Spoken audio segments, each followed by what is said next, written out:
बच्चों आज जो है वो नरेशन में हमको इम्परेटिव सेंटेंस वाले पढ़ने हैं। तो मैंने असर्टिव सेंटेंस वाले करवा दिए हैं और इंट्रोगेटिव वाले सेंटेंस भी करा दिए हैं। इंट्रोगेटिव में ए टाइप और बी टाइप दोनों ही करवा दिया था। आज जो हम लोग को उसके आगे पढ़ना है वो है नरेशन में ही इम्परेटिव सेंटेंस पढ़ना है, यानी कि इस बार जो इन्वर्टेड कॉमा होगा उसके अंदर का ये जो सेंटेंस होगा वो इम्परेटिव सेंटेंस होना चाहिए। अच्छा, कहने से पहले ये जान लो कि इम्परेटिव सेंटेंस कहते किसको हैं। इम्परेटिव सेंटेंस वो होते हैं जिस सेंटेंस को पढ़ने के बाद जिस सेंटेंस से तुम्हें ये सेंस आए कि वो कोई ऑर्डर दे रहा है या तो फिर कोई रिक्वेस्ट कर रहा है या फिर कोई कमांड है या तो फिर वो कोई एडवाइस दे रहा है। इन्हीं चारों में से अगर कोई भी हुआ तो उसको इम्परेटिव सेंटेंस बोलते हैं। हालांकि इम्परेटिव सेंटेंस को पहचानने का एक बहुत ही आसान सा तरीका है, वो ये है कि जब सेंटेंस स्टार्ट होता है तो उसकी स्टार्टिंग हेल्पिंग वर्ब से ही होती है। जैसे कि ये वाला क्वेश्चन देखो, तो इस क्वेश्चन में ये तो तुम्हारा रिपोर्टिंग वर्ब हो गया। अब ये जो तुम्हारा सेंटेंस लिखा हुआ है यही सेंटेंस तुम्हारा इम्परेटिव में है, तो इस सेंटेंस को इम्परेटिव में है या नहीं है दो तरीके हैं पता करने के। पहले तो उसको पढ़ो और पढ़ के उसकी हिंदी समझ के अगर जान जाओ तो अच्छी बात है। उसकी हिंदी निकल के जब आएगी तो उसकी हिंदी कुछ या उसकी जो मीनिंग होगी उस सेंटेंस की वो कुछ इस तरह से होगी कि वो या तो कोई ऑर्डर दे रहा होगा या तो फिर वहाँ पे कोई रिक्वेस्ट कर रहे होंगे या तो फिर कोई कमांड दिया गया होगा या तो फिर कोई एडवाइस यानी कि सलाह दी जा रही होगी। तो ये वाला जो सेंटेंस है इसमें लिखा है प्लीज सिट डाउन, यानी कि इसमें रिक्वेस्ट करी जा रही है कृपया बैठ जाए। तो ये एक रिक्वेस्ट हो गई, ठीक। तो उनको बोलते हैं इम्परेटिव सेंटेंस। तो इन सेंटेंसेस को करने के लिए हमें क्या करना पड़ेगा, इसके रूल्स पहले बताता हूँ। रूल नंबर 1 क्या है, इस सेट टू को ऑर्डर, रिक्वेस्ट, कमांड या फिर एडवाइस के अकॉर्डिंग चेंज कर देंगे। यानी कि असर्टिव सेंटेंस में हम लोग टोल्ड लिखते थे, इंट्रोगेटिव जो थे उनमें हम लोग ने आस्क्ड लिखा था, है ना। और इस बार हमारे पास है इम्परेटिव।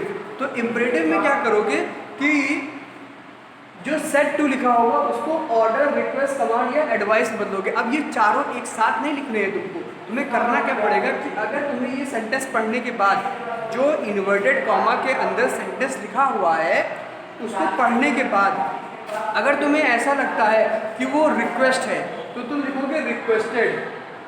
अगर तुम्हें लगता है कि वो कोई ऑर्डर दिया जा रहा है तो तुम लिखोगे ऑर्डर्ड। ईडी जरूर लगा देना क्योंकि यहाँ पास्ट टेंस है तो ये भी हमें पास्ट टेंस में चाहिए होगा, ठीक। अगर वो सेंटेंस पढ़ने के बाद तुम्हें लगे कि वो कमांड है तो तुम लिखोगे कमांडेड। और अगर तुम्हें लगे कि वो कोई सलाह दी जा रही है तो लिखोगे एडवाइज्ड।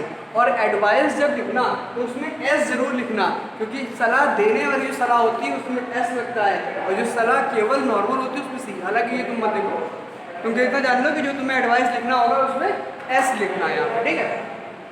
तो रूल नंबर 1 यही है कि यहाँ पे ये जो सेट टू लिखा होगा इसको चेंज करोगे किसमें, ऑर्डर, रिक्वेस्ट, कमांड या फिर एडवाइस में चेंज कर दोगे। फिर रूल नंबर 2 पे आ जाओ। तो रूल नंबर 2 क्या कहता है, कॉमा, इन्वर्टेड कॉमा। ये जो कॉमा और इन्वर्टेड कॉमा लगे हुए हैं इनको रिमूव करोगे तो क्या लगाओगे, टू लगाओगे। याद करो असर्टिव में हमने डैट लगाया था, है ना।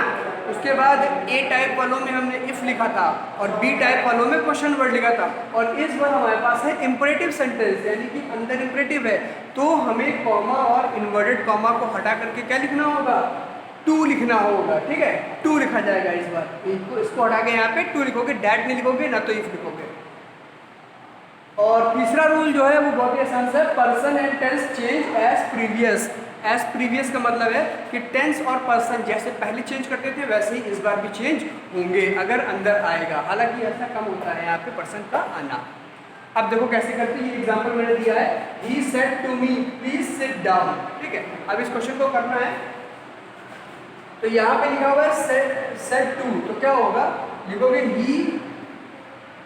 अब पहले अंदर का सेंटेंस पढ़ लो। जब अंदर का सेंटेंस पढ़ोगे तभी तुमको समझ में आएगा कि वो सलाह है तो एडवाइस लिखी जाए, अगर वो रिक्वेस्ट है तो रिक्वेस्टेड लिखा जाए। तो लिखा है प्लीज सिट डाउन, यानी कि यहाँ पे कहीं पे भी प्लीज वर्ड लिखा हो इसका मतलब है वो रिक्वेस्ट की जा रही हो। जरूरी नहीं कि हर जगह प्लीज लिखा ही हो, नहीं भी लिखा होगा तो भी तुमको पढ़ के ये समझ में आना चाहिए कि वहाँ पर रिक्वेस्ट है या नहीं है। तो यहाँ पे तो क्या किया जा रहा है, यहाँ पे तो रिक्वेस्ट की जा रही है तो यहाँ लिखेंगे ही रिक्वेस्टेड।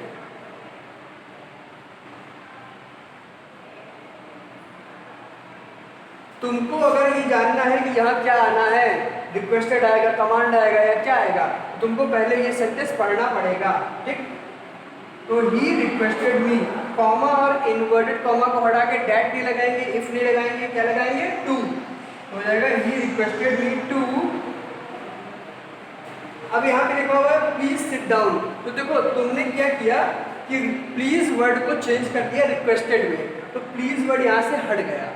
प्लीज वर्ड को तुमने चेंज कर दिया रिक्वेस्टेड में, तो प्लीज वर्ड यहाँ से हट गया। अब बचा क्या, सिट डाउन। तो क्या हो जाएगा, he requested me to sit down.